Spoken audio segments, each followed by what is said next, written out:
My husband Robert and I were high school classmates. Our relationship started during our sophomore year school trip. I had a dream to become a doctor. At the same time, Robert had his own dream. He wanted to be a lawyer. We each pursued our dreams and enrolled in our respective universities. It seemed like everything was going smoothly, but Robert failed the bar exam 5 years in a row. After that, Robert started working in sales at a general corporation. On the other hand, I was able to become an obstetrician after 6 years of university and 2 years of residency. Congrats on becoming a doctor and achieving your dream, Amy. Robert rejoiced over my accomplishment as if it were his own. Thank you. I think things are going to get even busier from now on. I'm sorry if I have to cancel our dates more often than before. I had been called in for some emergencies several times during my residency. As a full-fledged doctor, I would have to work with more responsibility, especially in obstetrics. We can't schedule a baby's delivery date. We have to be ready 24/7, 365 days a year, whenever the baby decides to be delivered. There would be no time for dates or anything like that. Feeling guilty, I apologized to Robert. He replied, So, why don't we just get married? Huh? Get married? Yeah, that way we can always be together. You can go to work whenever you need to. If we have a child and you suddenly have to go to work, I'll support you. Surprised by the sudden proposal, I felt comforted by his reassuring words. I remember tearfully saying, Thank you. I appreciate it. OB-GYN is the only field that deals with the birth of life. Of course, we also treat diseases, but there's a joy in this field that can't be found anywhere else. It's a job I could call my calling. I'm currently 35 years old. I've been working as an OB-GYN for 9 years now. I've witnessed many births and delivered many babies.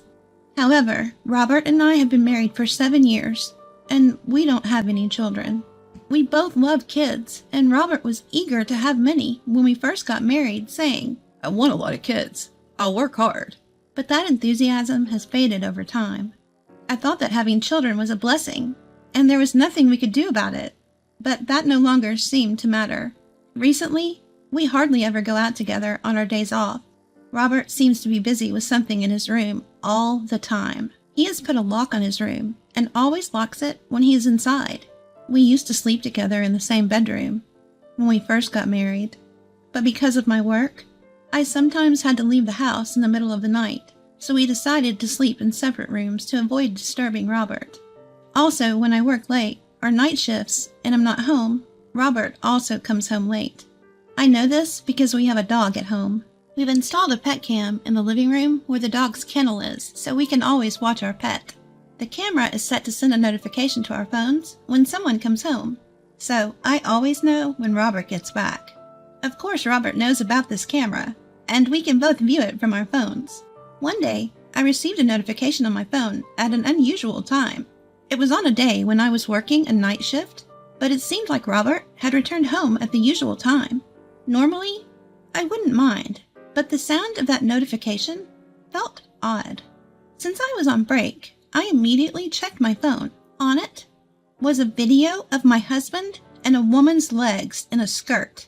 What's this? I inadvertently exclaimed aloud in the break room.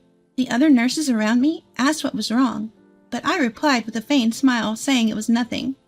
After that, the notifications of Robert getting home at the usual time hit more often on the days I worked night shifts. However, whenever I checked, only the woman's feet were visible. Even if I confronted him about it, I thought Robert would play dumb. So I marked the days I was on and off duty on our calendar at home. Then, on that day, I decided to wait for Robert to come home with someone. That person was my younger brother. In fact, I left my dog at my brother's place since the day after I found out about a woman coming over to my place. I felt guilty about leaving the dog alone in a house where I didn't know when Robert would bring the woman again. I waited in my brother's car for 30 minutes. Robert returned home right on time. There was a woman walking with him, her arm linked with his.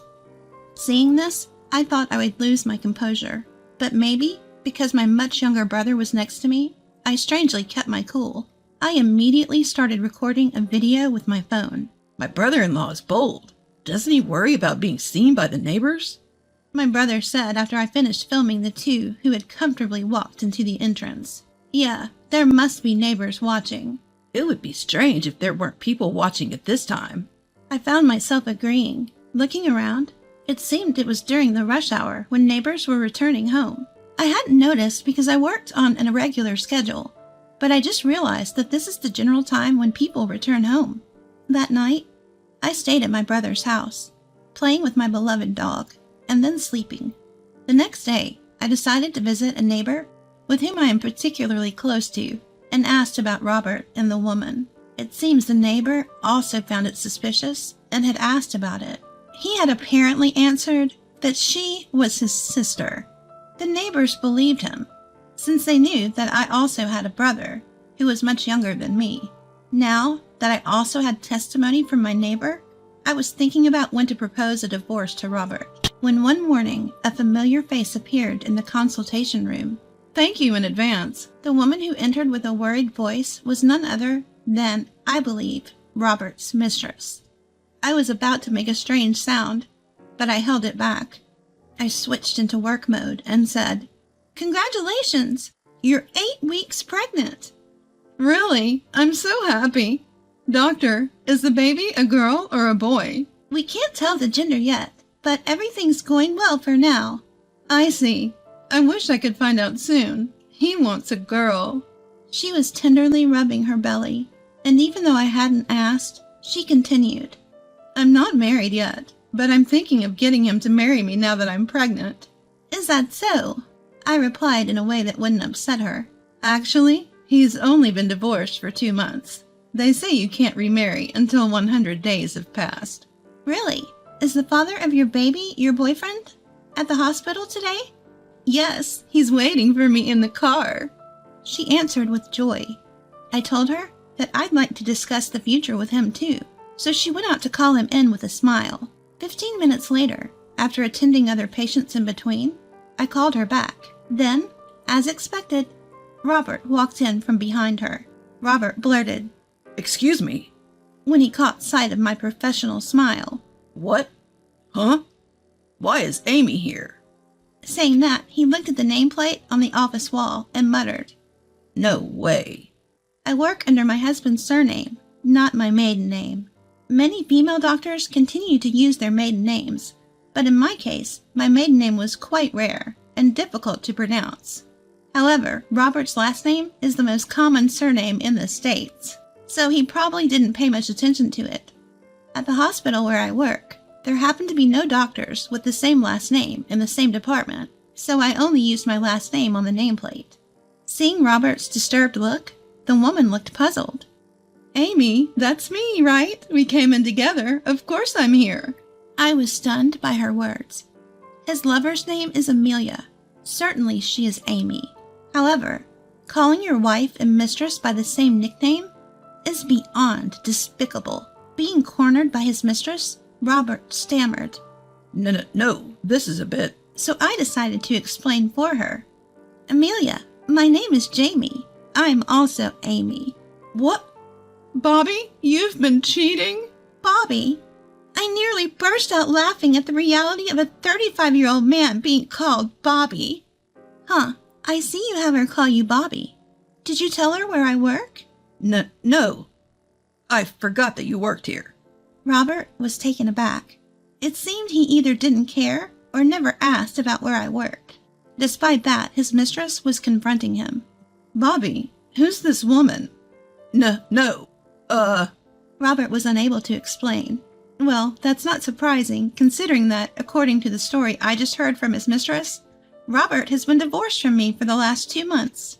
Faced with Robert's silence, I decided to confront the mistress with reality. Amelia, I am Robert's wife. What? Robert, so you lied about getting a divorce to marry me? That's when Robert spoke up. That's not it. For now, just be quiet, Amy. What are you talking about? We need to clarify this. You've been deceiving me, haven't you? I said be quiet. Robert seemed very flustered. Well, of course he would be. No one could remain calm while being accused by their mistress in front of their wife. When did you start seeing Robert? About a year ago. Unlike Robert, the mistress answered my question honestly. I see. So, you were aware that Robert was married when you started the relationship, correct? But Bobby said that his wife was constantly cheating and their marriage was already in ruins. Regardless, having a relationship while knowing he's married, your act is subject to compensation. I responded with a smile on my face. But he's already divorced, right? We're not divorced. At this point, Robert tried to silence the mistress once again. However, this sparked an argument in the examination room. Several nurses noticed the argument and came into the room. Since this could interrupt subsequent consultations, I called for security to escort the two out. That night, I decided to have a discussion with the two of them at a coffee shop. I thought about some strategies and called my brother during lunch to explain the situation and ask him to join the discussion at night.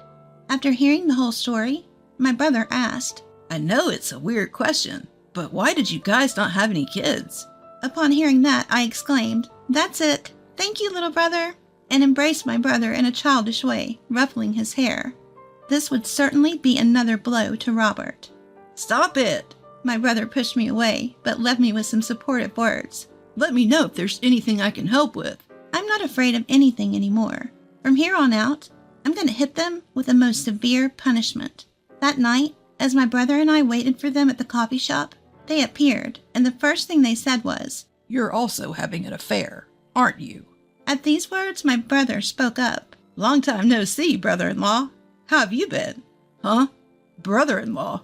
You don't mean? Yes, I was just a teenager when you two got married. My brother and I are 9 years apart. He's grown quite mature over the past 7 years, so I guess it's understandable that he didn't recognize him. Furthermore, my brother added, I'm here today as a witness, so please keep that in mind. Fixing Robert and his lover with a sharp gaze. Huh? A witness? Robert looked shocked. In fact, my brother had become a lawyer. Moreover, a lawyer who specializes in divorce cases. He knew about Robert's multiple bar exam failures and had been considerate not to mention it. More importantly, let's continue our conversation from earlier. Here, I brought this. I presented an envelope. Inside was a divorce paper, with my part already filled out. Fill this out. Right now. What a considerate woman, bringing the papers herself. Robert retorted, now looking rather smug, and quickly filled out the papers. Robert's lover, seemingly excited, said, Now, after 100 days, I can officially be Mrs. CEO. However, I immediately asked her, Mrs. CEO? What are you talking about? Robert said he's the CEO of a top-tier company. Robert's eyes started darting around. Yeah, that's right. I couldn't stop laughing. Seeing me doubled over in laughter, Robert's lover looked perplexed. What's so funny? Oh, I'm sorry. Who did you say is a CEO? Robert's just an ordinary office worker. And the house? It's under my name. Also, there's no waiting period for men to get remarried after getting a divorce. Upon hearing this, Robert's lover was livid. What? Robert, how many times were you gonna deceive me? I've had enough. I thought you loved me. Well, I thought you were rich and had a big house. Otherwise, why would I fall for an old man like you? Seeing the two bicker, my brother and I couldn't help but crack a smile. Now it's time to send my husband further into the abyss. I swiftly handed Robert some documents. What's this now? Robert took it bluntly, tearing open the envelope. Upon seeing the contents, his face turned as pale as a sheet. What is this? Do you remember when we had trouble conceiving and had ourselves checked? This is the result from back then. I didn't mention it because I knew you had some ego. Is this mine? Yes. It seems you can't have children.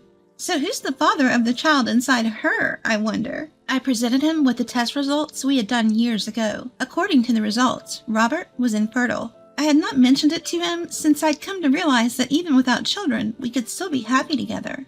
Upon hearing the news, the other woman didn't consider her surroundings and began to make a scene.